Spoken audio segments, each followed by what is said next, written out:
All right. Welcome to the live stream, everybody. We are going to do some quick introductions. It's the Pieces team, and then we'll get right into it. So I'll start with myself. I'm Mason Williams. I'm a dev advocate here, and kind of I've been working on the plugins team alongside Caleb and Randy on our new Jupyter Lab and Obsidian plugins. Randy? Yeah, so I'm Randy. I was the main front-end dev for the Obsidian plugin. Super excited to be here. It's going to be a good little live stream. Yeah, and I'm Caleb. I did a lot of like the data layer stuff for both the Obsidian and Jupyter Lab plugin, and I'm definitely very excited to show you guys all the new stuff we've been building. Caleb, I wish I could get that echo effect when I said my name. Hey, I'm Tsavo, just echo, echo, echo. That's kind of cool. But yeah, no, Tsavo here, CEO, technical co-founder. I work with this team among the other teams in the company, and excited to hop on. These guys have been crushing an update on the Obsidian plugin. Notably, we're going to have our Copilot that's going to be right inside of Obsidian. I think that went live earlier this morning. You will need an updated version of Pieces OS, but that's got all the on-device machine learning that keeps your work private, but gives you all these killer features. I think we got a couple other things, notably performance. So all of your snippets and things like that, we'll give some demos there about just keeping things real time between your plugins, everything in sync.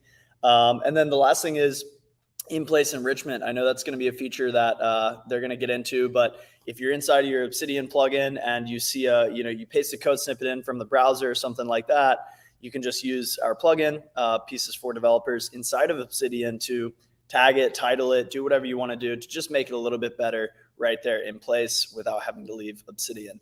I'll also say thematically, we've been hard at work here at the company. Just a quick update there. We had a product hunt that actually went pretty well. We got 5th for the week, so that was awesome. We have a new website, and we had a YouTube video that went pretty viral, like 150K views at this point. It's our new product hype video, so Obsidian is in there. Give that a look, and yeah, we're pretty excited about it. But let's get into it. You're muted, Mason. Yeah, there we go. Nice. Definitely muted. So yeah, I think we're going to start out with a quick demo, kind of going over what we've been working on. And I'll hand that over to Randy and Caleb. Great. Yeah, I'll go ahead and open it up.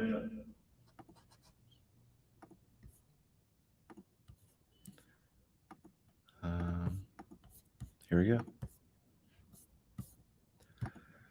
So yeah, I'm hopping over into Obsidian here, and I'm going to show, first of all, I'll show draft, and then I'll kind of show an example of a real-time stream, and then definitely saving the best for last, and we'll move on to Copilot. So yeah, draft is a pretty simple feature, but still quite useful. So if you go over to this embedded button that we have as a part of the plugin, within this quick sort code block that I have right here with Python, I'm going to go ahead and open this button. And there's this new button that we added here called Enrich Code Snippet. And basically what this will do is you just simply click on it. And as you can see, we were able to automatically generate a title and a description for this code block. Just, some one click, almost documentation, kind of just like leveraging LLMs to kind of just like automate the workflow within Obsidian. And then I'll go ahead and I'll show some of our real-time stuff. So I'll open PFD here. And as you can see, I have these snippets over here. And if I go ahead and, for example, change this to like fetch failed handling, you can see as soon as I made a change in PFD, it was automatically reflected in the Obsidian plugin. And this is available because we basically changed the entire plugin from using HTTP to using a WebSocket. And I'm sure many of you developers are very familiar with that. Using a WebSocket kind of enables you to have real-time communication between a server and a client. You're able to send messages both ways instead of just from client to server, which is pretty neat. And yeah, if I were to change anything in here, it could be the code, it could be even the description here. It'll automatically be reflected within the Obsidian plugin, and that goes for, you can make a change in your VS Code plugin, you can make a change in any of our integrations, and it should be automatically reflected within Obsidian. So yeah, those are two pretty quick to show, but I think also very powerful features that definitely help with the experience of using this. My favorite, probably the real-time stream, especially because I know it required quite a bit of code to get all of that to work. But yeah, I'm going to go ahead and move over to the Copilot, which, as everybody's been saying, is definitely our favorite feature that we've been making. So basically, what Copilot is the technical term for it is it's a retrieval augmented generation model. And basically what that means is we're able to take in a bunch of content.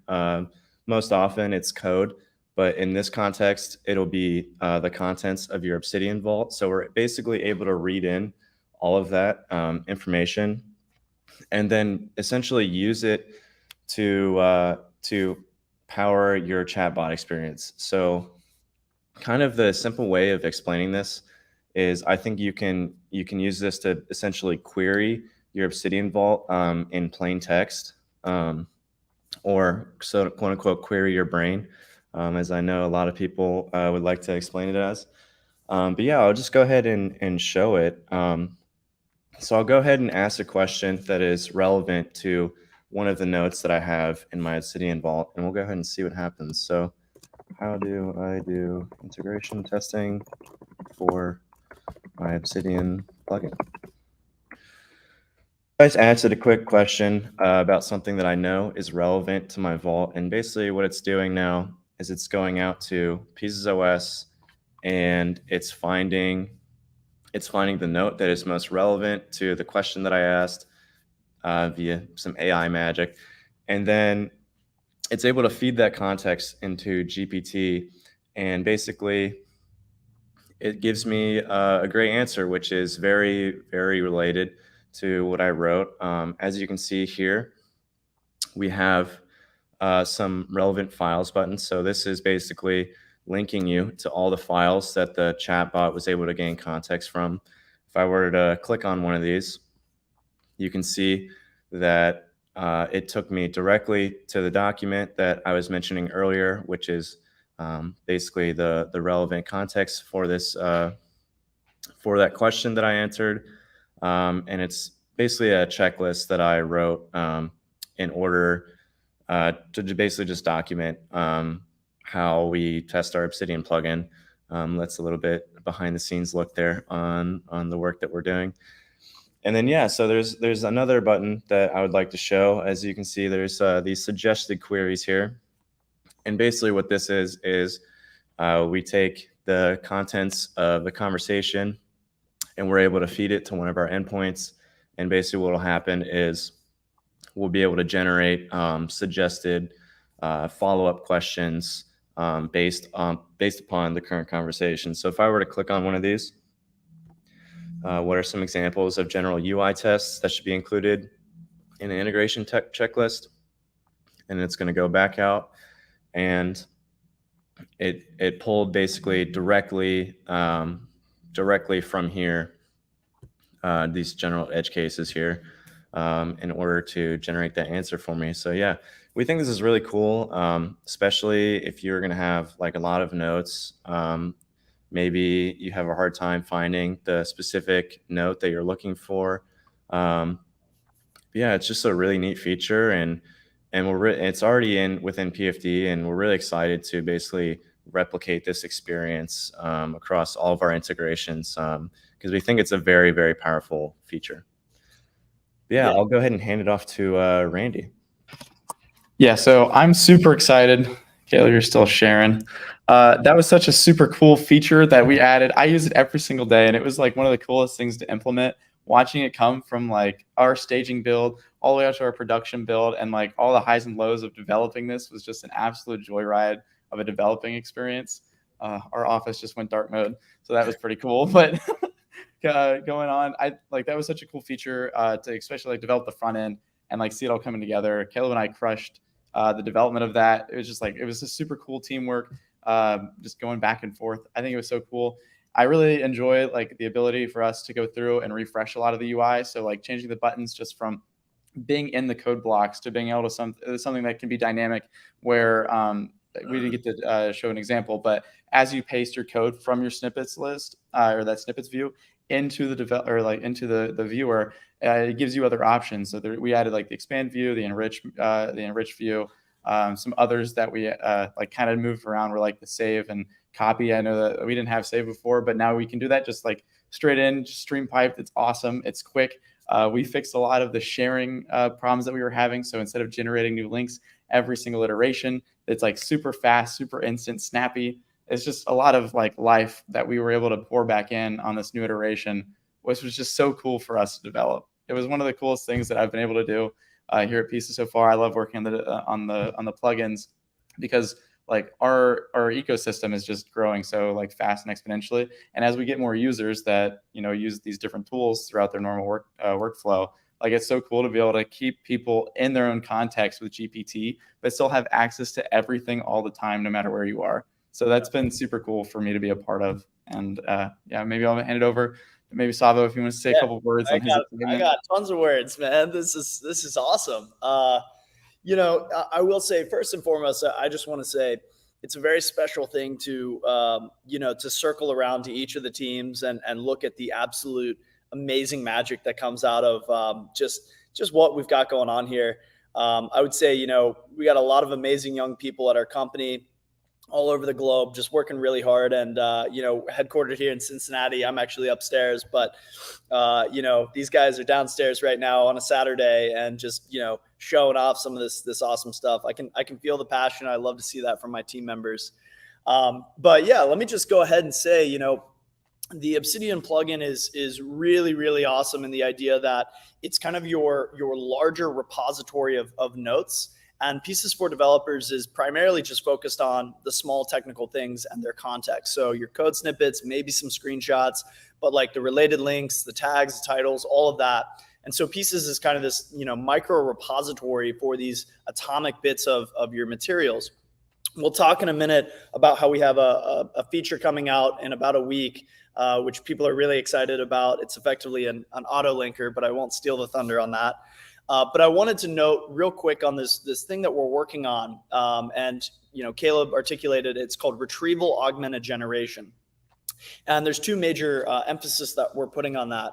The more that you save to Pieces, or the more that you have inside of Obsidian, that actually means that you're able to retrieve right before the point of generation.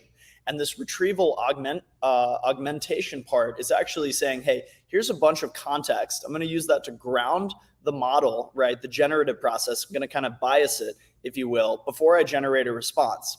So, you know, effectively, Caleb can say, hey, I need some unit tests. And he doesn't need to specify what language it should be in or what project he's working on or anything like that. It's just going to understand his context.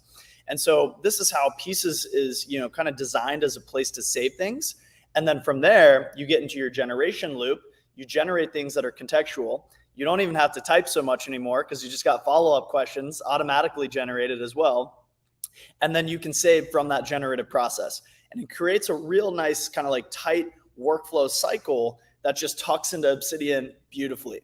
I also will say this cycle is not just in Obsidian, it's across your entire development workflow. So in IntelliJ, in VS Code, in the desktop app, or Chrome extension. And I really appreciate all the work that the team did here to leverage the local WebSockets infrastructure, talk into Pieces OS, and make the whole thing snappy in real time. So that means that search performance, updating performance, share performance, everything that goes on in your peripheral workflow is immediately reflected right there in Obsidian. So super awesome on that. And then the last thing, this was my personal feature request. Just the small things like having to think about a title, having to do the dirty work of describing my snippet and taking the, you know, formal notes, maybe adding some tags. The one-click enrich is really nice, especially for existing notes that I have in Obsidian, to go through and just say, hey, like, make this a little bit better, just index it, make it a little bit more readable. Because oftentimes I find myself just dumping code snippets in and not really taking the extra, effort to annotate them and tag them. Now that's just completely leveraged via pieces. The one thing I'll touch on before we kind of cycle back to some other things is we're really excited about Q3. Right now, we do leverage both Bard and ChatGPT in the background to do about 30% of the process up in the cloud. And then the indexing is actually using neural code search right there on your device.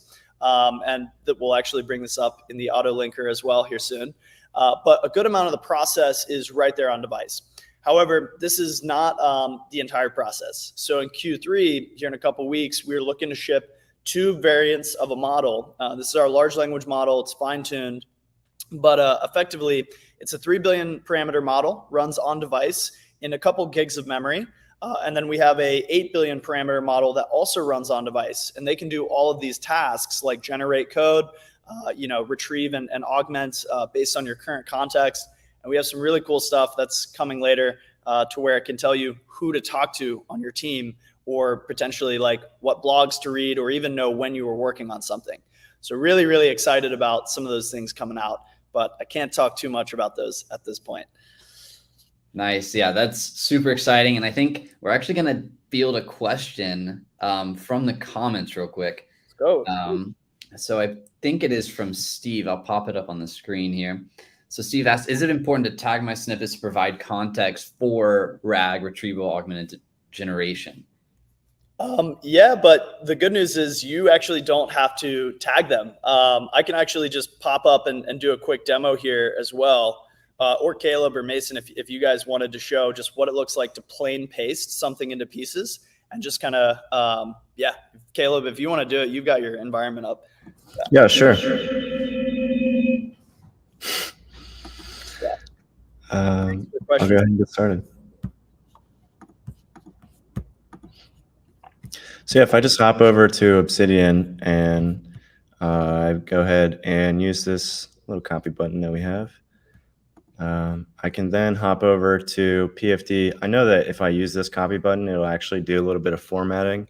I'm going to put it with inside a code fence, but we'll see how PFD handles this. Hey, Caleb, super quick. I would actually go ahead and paste it in like your plain Apple Notes app first, just to show like the unenriched version.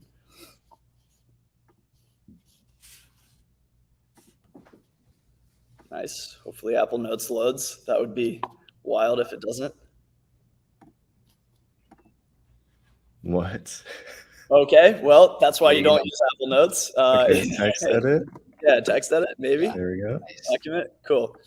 So this is kind of what it looks like today. It's just your plain text. And then, Caleb, I would grab it outside of the markdown that Obsidian wrapped it in. Yeah. Yeah, absolutely. Just so we got the like most bare bones, you're in the browser, you're copying this thing from Stack Overflow or open source, and you just go to pieces and you paste it. Hop over to PFD and I'll paste it in. And as you can see, all I had to do was Control V. It read in that code snippet and went ahead, gave me a title, generated some related links here. So I could click on one of these links. It looks like, so Real Python Sorting Algorithms Python. That looks like a pretty good one. We have some suggested searches. So if you were trying to search for the snippet within PFD, this would be a good way to not only find this exact snippet, but maybe find snippets that might be kind of similar to it.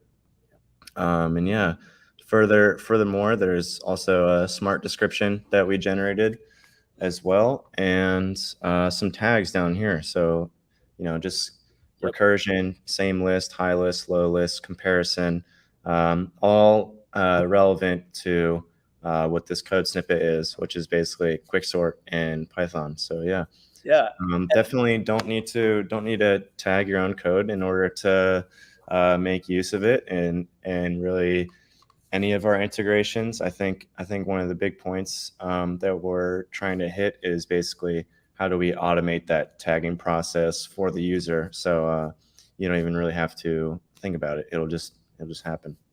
Yeah, and one thing to note as well is all the tagging and the smart descriptions, the related links, all of that actually happens completely on device today.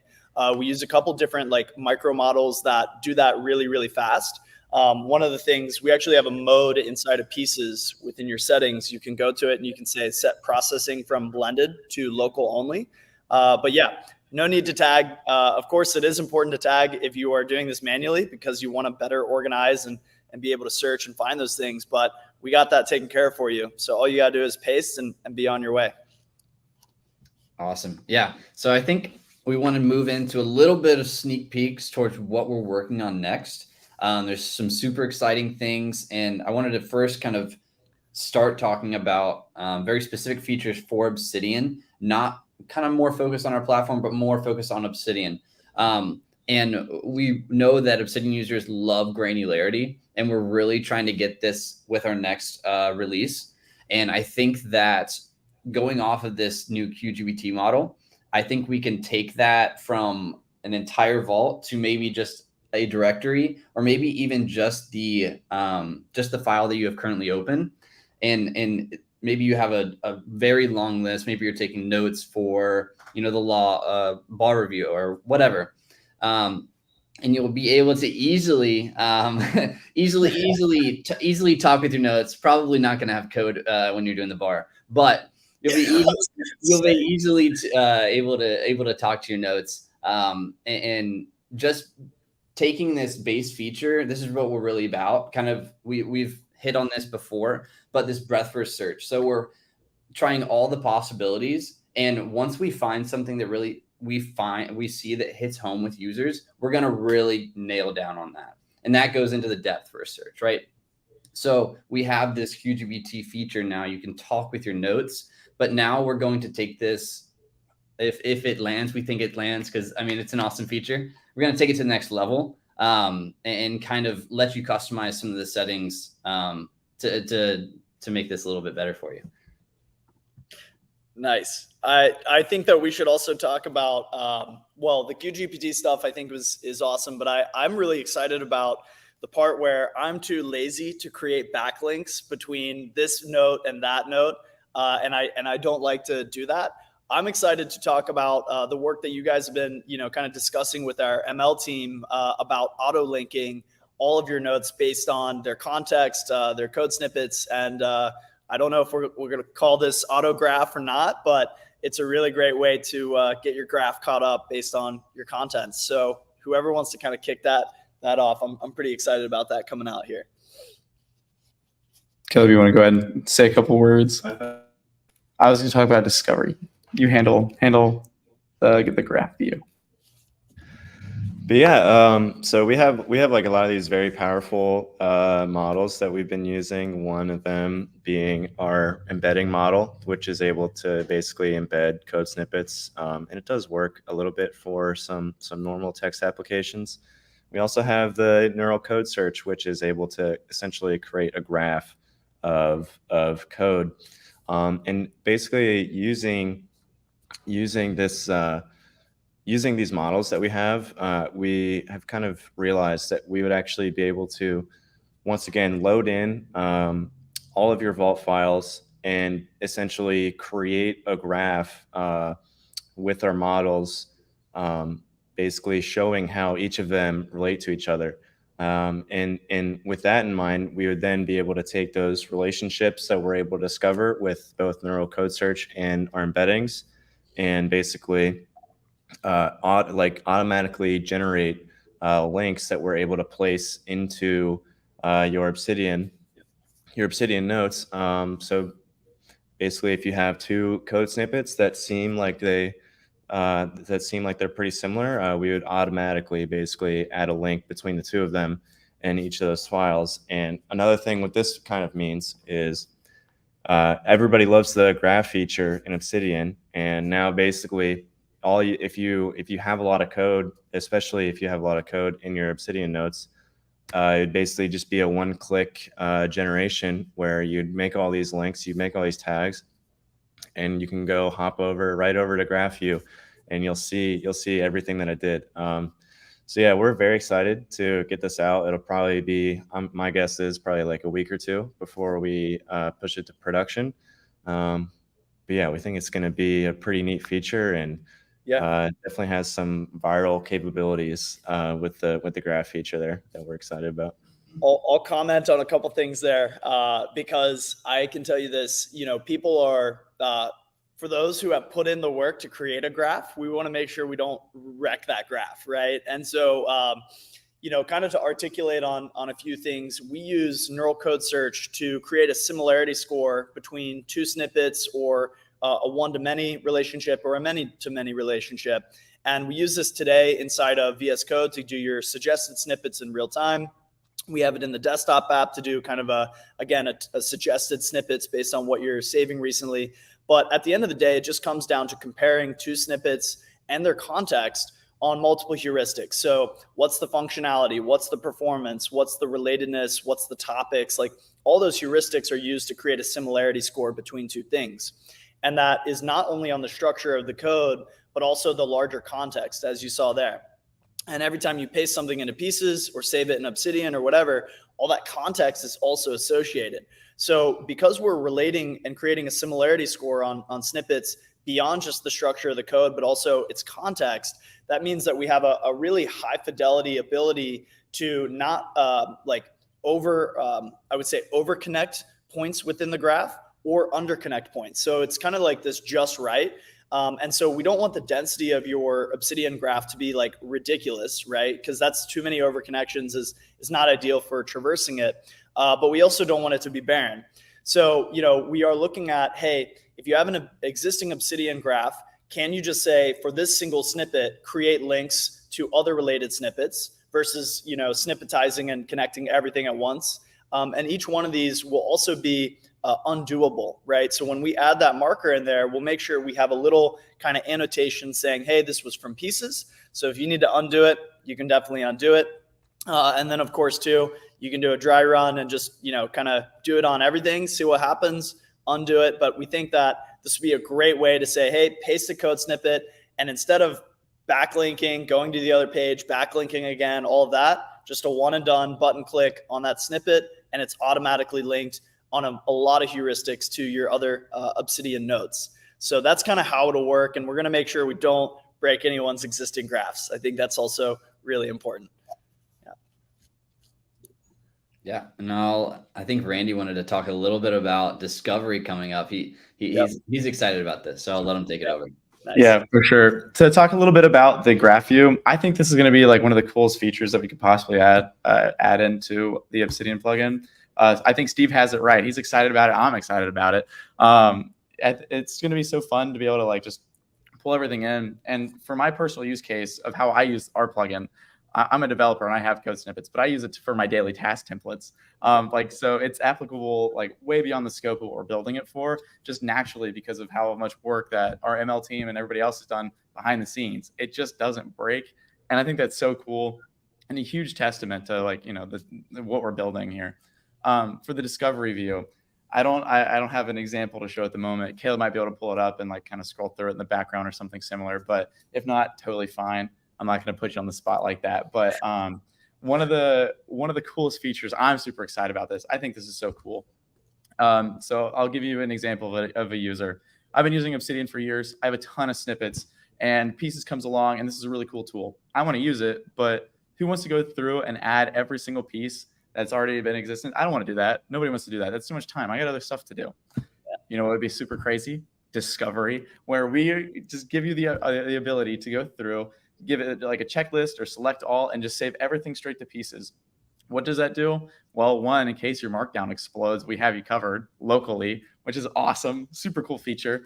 And then also that just allows you to go through, see what you already have. And as you're saving, it goes into like the normal save view, but it also allows you to search what you already have. So we built in snippet search based on your discovery. So you don't have to go through and try to find it in your own notes. We just handle it for you. We can scrape your entire vault. We can show you all your snippets that you have. We can say, okay, you go ahead and search them. Like we can use our own search stuff, which I think is like a super powerful feature that it's so useful and it's so like apparent. Like it's, like it's something that you need. It's a live or die type of thing. So yeah. And Randy, I mean, just to add, and I think we actually got another question from Steve. Keep them coming, Steve. We appreciate it. I'm so excited. I spilled coffee on myself halfway through. So it's hilarious. That's going to be a funny clip. But Randy, the other thing is, we're doing a lot in enterprise right now. And when you're onboarding new developers, they're using pieces to onboard. And so, imagine you guys add another plugin dev to your team and you're like, hey, look, we've got tons of notes in Obsidian, but you need some boilerplate, some sample code, whatever else. Just discover from Obsidian, save it to pieces, share those snippets, right to them. They can use them in their VS Code, in IntelliJ, they can share them around. But the best part is when you save them to pieces, they'll have those links as related links back to that Obsidian node, right? So we're really, really kind of just super dialed in on keeping the context, where things came from, where things went, where you're reusing them. And then, that context is just continuously maintained. So every time we ship a new model update, or every time like you edit the context, or you add some tags, change the description, whatever, we actually recalc those embeddings locally. We do reindexing for the neural code search. In even the Copilot, every time you boot up a Copilot on either a per piece basis or your global Copilot, that context is recomputed and reset right for that conversation. So it's, our stuff is always getting better. So I would say, of course, when you save something for the first time, it's going to get deeply enriched. But as your workflow evolves, as you interact with other related things, other related people, all of that context continuously gets associated as well, keeping things fresh. But hopefully that answers the question a little bit. Yeah. And I think if we wanted to touch on this, I think that kind of people context really plays into what we're moving forward to in Q3 and Q4 with the big who.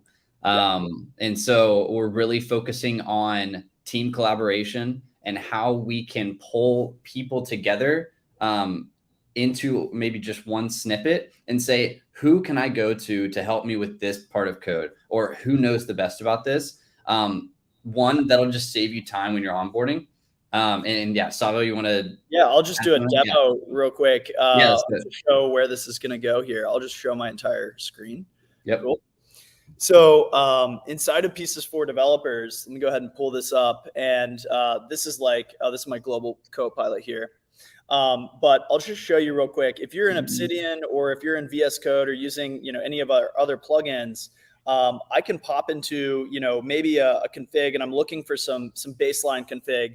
And I know that I want to save this to use it in a different project. So, I can go ahead and basically select this, right click this, and then I can save this to pieces.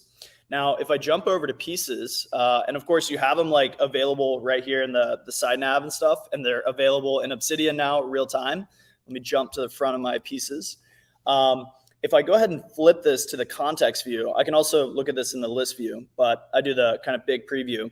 What you'll see is I have a couple of related people here. And Jordan is actually a collaborator that was, there's this email. He was on that snippet. He was picked up at the Git level. You can see it was associated to these two PRs. We got a bunch of other metadata.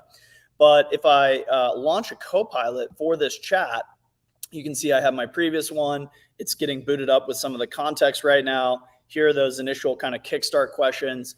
But in about a week and a half, 2 weeks, you'll be able to say, who should I talk to about this type of snippet? And it'll say, hey, Jordan, Mark, maybe Mac on our team, anyone who is transitively related to this type of context or this type of snippet will be available, and right there in the Copilot chat. So you could say, if I'm not getting what I want out of the Copilot, next best thing is, who should I talk to?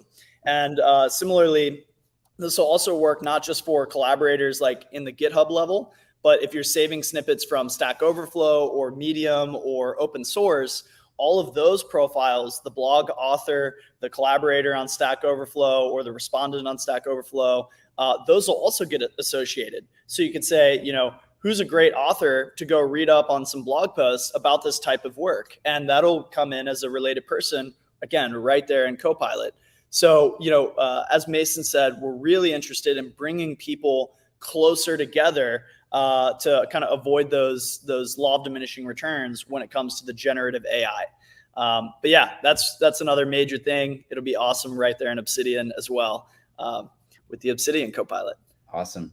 Yeah, and Steve kind of put it perfectly. I'll put this up on the screen. That is exactly what we're doing. That's what we've been doing. You know, we've been on a growth spurt like crazy for the past, you know, month, 2 months, 3 months now, and we're just going to continue, you know, growing like crazy for the rest of the year and through the next year.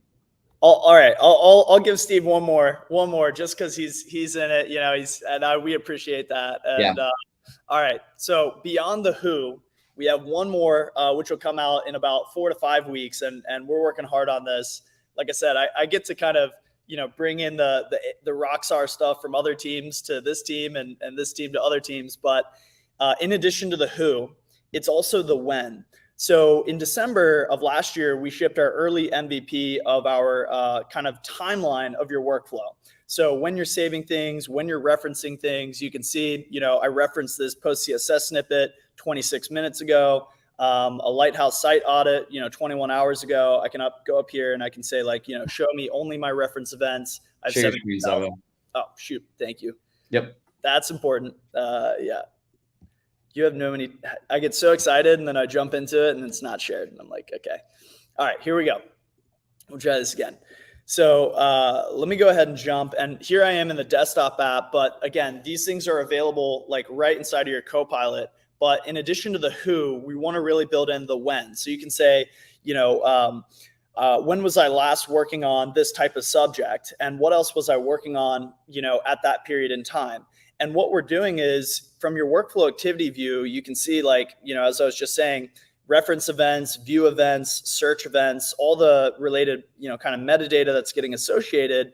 And we're able to pack this into the Copilot so that you can not only ask around like how to do something, but also maybe get some more chronological timeline of like when you were doing it, what else you were doing at that period of time, and who you were doing it with. I think like that's really important for backtracking your workflow, picking up where you left off, and just kind of like jogging the memory. And all of that will be available right from inside the Copilot, but also, you know, our other plugins. And so that's kind of the really exciting part for us that's coming down the line that, again, differentiates us. And by the end of the Q3, everything will be local as well. So very private, very secure, and just kind of badass, honestly. Yeah. Yeah, that's awesome. I think we're probably going to be wrapping it up here soon. Any final thoughts from the team? Anything that, I mean, obviously there's a lot of excitement. It's a great time to be in pieces. We're doing a lot of crazy things right now. And we actually have a new comment. Yeah. Got it. Yeah. So that kind of ties into what we're doing right now. We're actually, I'll put this up on the screen and talk about this a little bit, but we're actually completely redoing and refactoring our VS Code plugin right now. Yep. And so this is kind of a start. When we started building our Obsidian and Jupyter Lab plugins, we took this kind of new approach, and we're trying to kind of back implement these into our older plugins to kind of get them up to date with the same kind of file structure and workflow that we're going to be working in, and hope to really start hitting VS Code really hard in Q3, and implementing some of these features. Yeah. Hey, Mason, I would actually, Caleb, I would just show the Copilot of what it looks like in Obsidian right now. Cause like, that's like, you know, very similar to what's coming in VS Code.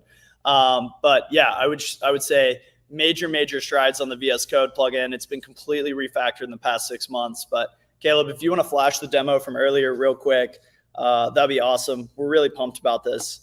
You know, I think it'll be good for people who are just tuning in right now. Right.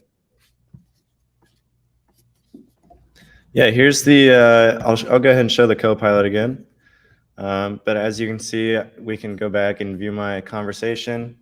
But yeah, basically, like, we're trying to bring a lot of the experience that we built in Obsidian and Jupyter Lab as well, and kind of bring that over to the VS Code plugin. Because as we've said, we've been going through a big refactor. Had to kind of wait a little bit until we were really able to dive in and get those features going. But yeah, basically, this exact view is going to be coming to VS Code soon. And instead of your vault, it's going to be looking at your code workspace. So you can ask questions that are relevant to the exact piece of code that you're working on. No more worrying about whether or not that piece of code came out after the GPT training cutoff. Hey, Caleb. It'll be very similar to this. We'll have suggested queries. It will probably be able to link you to related code files. And yeah, you'll just have a chatbot that is specifically designed for that exact project that you're working on. And I think it's going to be really great for productivity. I'm super amped to use it as a VS Code user myself. Hey, Caleb, do you want to just clear your chat right there? Yeah. Just kind of like run through it super quick for the remainder. And also, yeah, give the context of the Obsidian note that you're on as well. You got that Copilot widescreen right now. Absolutely. And Randy, I feel for you on making all the responsive designs and stuff, man. Good job. All right. So I'll just ask, like, how can I write quicksort in JavaScript? Because I know I have a quicksort implementation somewhere in my notes. In fact, it'll be right here. Oh, interesting. Let's see if it knows this.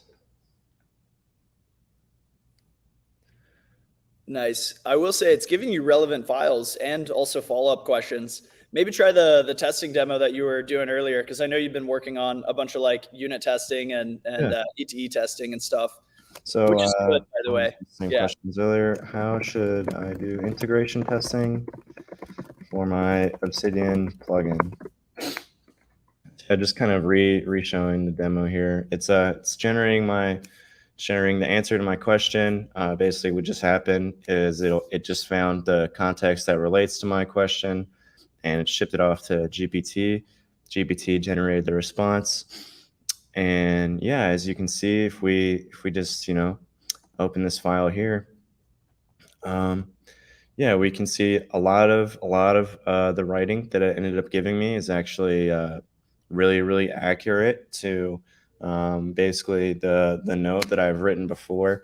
Had I gone to ChatGPT and done the same exact thing, it definitely would not have been able to give me such an accurate answer, basically, because this is basically able to, gain context from the work that I've done in the past.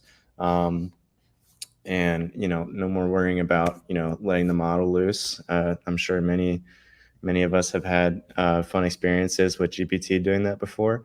But yeah, it linked me to that file, and I can go ahead and, click on one of these suggested queries. It'll automatically do the same exact process, find the context, ship it to GPT, give me a response.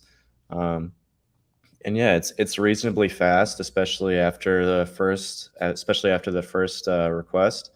Yeah, I have some more edge cases here that it outlines in this part of the document.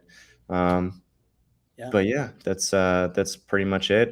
So basically, yeah, we're going to be having a very similar experience to this in VS Code very soon. If I had to estimate, maybe like 2 weeks or so, maybe even sooner though. We'll see. But yeah. Awesome. Yeah, and I will note that is using something called Retrieval Augmented Generation. You'll hear us talking a lot about that in our release notes and things like that. But the other thing I'll note is it uses a multitude of models that we have locally, graphical embedding spaces, contextual kind of fine-tuned LoRa models that we have. It uses neural code search. And then we have one component, it's about 30% of the entire pipeline right now, which is layering in some ChatGPT stuff. However, I mentioned earlier in the live stream, we're shipping 2 models this quarter that are opt-in. It's a 3 billion parameter on-device model, fine-tuned for all these tasks, and then an 8 billion parameter fine-tuned model. Both of those are hardware accelerated, opt-in, but they can do all the generative AI, OCR repair, all the conversational stuff. And we've been working really hard to fine-tune those over the past couple of months. and bring those to production. So Mac OS, Linux, Windows, you'll have them, and it'll be offline, super, super performant. We're excited. Yeah, it's super exciting. And I think the recent comment said it well. That is the future, and we're doing it right now. And so I think we're just so far ahead of the game, putting us in a great position to really, really boost our users' productivity. Absolutely. Yeah. And I would encourage people, we'll publish this up to YouTube and we'll get the chapters in there. But we talked about some of the other things coming out, like autographing and creating relationships between your Obsidian notes, and also snippet discovery and discovery generally throughout Obsidian. So people can go back and check those out. Maybe you can spot where I spill coffee on myself. We'll make sure to tag that. Yeah, good little live streams, but it is what it is. Just out here showing off some cool stuff we're pumped about. Yeah. And last question from Steve. Any plans on a plugin for Xcode? Yeah, maybe actually. I would say Xcode would be much easier than Visual Studio, primarily because I think the TypeScript plugins move quick. The Dart plugins move quick. The Java plugins and the Kotlin plugins, they move quick. But the C++ one for Visual Studio, not Visual Studio Code, that one's intense. And I would say, yeah, the Swift plugin for Xcode actually could be pretty fast. So yeah, that's a great point. Let's see what we can do there. Awesome. All right. Well, I think that is a wrap for today. Thank you for everyone that has watched today. We'll make sure, we'll probably split this up maybe to more videos in the future, but we'll definitely chapter this out so you can go back and rewatch it. And thank you for the team for coming out early on Saturday and showing out. Let's go. Sweet. All right. Awesome. Thanks, Steve. Thanks. Steve said it right. It's time to get into the Obsidian pieces grind. That's right. There we go. All right. Thank you, everybody. Have a good day, everybody. Have a great weekend. Bye. All. See ya.